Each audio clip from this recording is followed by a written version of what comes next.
जब कभी भी चुनाव होता है, दिल्ली की सरकार और अगर प्रदेश की सरकार उनकी नहीं है तो सबसे पहले डीजीपी हटाएंगे, चीफ सेक्रेटरी हटाएंगे और जो भारतीय जनता पार्टी है उस समय जो सरकार में के खिलाफ है, यहाँ भारतीय जनता पार्टी के लोगों ने जानबूझ करके सरकार से मिलकर के दिल्ली की और चुनाव आयोग से मिलकर के अधिकारियों को हटाया होगा। आप बताइए, यूपी में तो कभी नहीं डीजीपी हटता, क्यों नहीं हटता डीजीपी? जब जब चुनाव हुआ है यूपी में, चुनाव आयोग को कितनी शिकायतें की गई, कभी चुनाव आयोग ने हटाया क्या? उनके अधिकारियों को हटाया जिनके अधिकारियों के परिवार के चुनाव लड़ रहे थे लोग, और उसी रेंज में सब अधिकारी थे।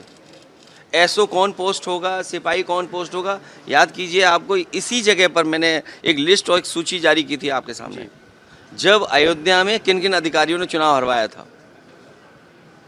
तो चुनाव आयोग भारतीय जनता पार्टी के इशारे पर काम कर रहा है, ये बात खुली हुई है, सब जानते हैं, आपके कैमरे जानते हैं, आप जानते हो, पूरा देश जानता है कि चुनाव आयोग बीजेपी के इशारे पे काम कर रहा है।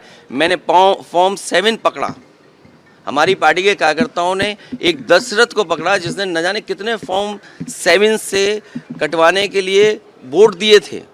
हमारे नगर अध्यक्ष से हमारा ही वोट कटवा दिया। चुनाव आयोग ने क्या किया?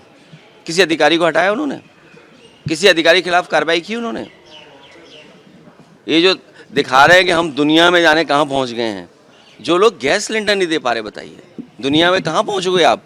लोगों के पेट भरने के लिए गैस सिलेंडर नहीं, खाना नहीं बन पा रहा, और डाइवर्ट करने के लिए समाजवादी पार्टी, जिस कार्यकर्ता की आप बात कर रहे हैं लखनऊ में, एक हापुड़ वाला तो बीजेपी का कार्यकर्ता है, आप पता करवा लीजिए।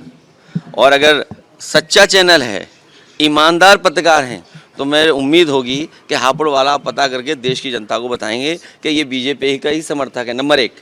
नंबर 2, जो लखनऊ का है, क्योंकि वो चुनाव लड़ता है तो बीजेपी को मौका मिल गया। इतने सिलेंडर नहीं पकड़ेंगे जितने आप बता रहे हो। आप बीजेपी की संख्या मत बताइए, भरे कितने थे, खाली कितने थे, आपको नहीं पता होंगे कितने भरे सिलेंडर थे उसमें ना। वो सीज नहीं, सीज अगर हुए हैं तो आपको ये भी तो जानकारी करनी चाहिए, उसमें भरे कितने थे, खाली कितने थे। इसी योगी से हम उम्मीद नहीं कर सके वो झूठ बोलें, और जो लोग विश्व गुरु बनना चाहते थे वो लोगों को लाइन में ना खड़ा करें। ये कोई पहली बार आम जनता लाइन में नहीं खड़ी हुई है। नोटबंदी रही हो, कोविड रहा हो, ऑक्सीजन के समय जो किल्लत आई वो, और आज एलपीजी के लिए हम खड़े हुए हैं। अभी नोएडा की जो तस्वीर आई है, माँ अपने बच्चे को खाना नहीं खिला पा रही है, वो इंतज़ार कर रही है कि गैस सिलेंडर कैसे मिलेगा। सुबह 4 बजे खड़े हो जा रहे हैं, दिन खड़े हो जा रहे हैं। और सरकार की जिम्मेदारी बनती है कि जिस समय इन्होंने आश्वासन दिया कि हमारे पास कोई कमी नहीं है, तो वो उपलब्ध क्यों नहीं करा पा रहे? आखिरकार कारण क्या है?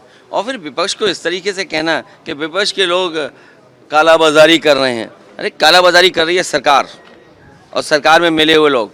मैं अपने एक एक कार्यकर्ता से कहूँगा कि जहाँ जहाँ लाइन लगी है उसकी तस्वीर पार्टी कार्यालय को भेजी जाए। कम से कम सरकार तो जाने की लाइनें कहाँ लगी हैं। हमारे बहुत सारे साथी घबरा जाते हैं लाइन दिखाने में। कम से कम हमारी पार्टी के कार्यकर्ता जहाँ भी लाइन लगी होगी उसकी तस्वीर समाजवादी पार्टी कार्यालय में भेजेंगे।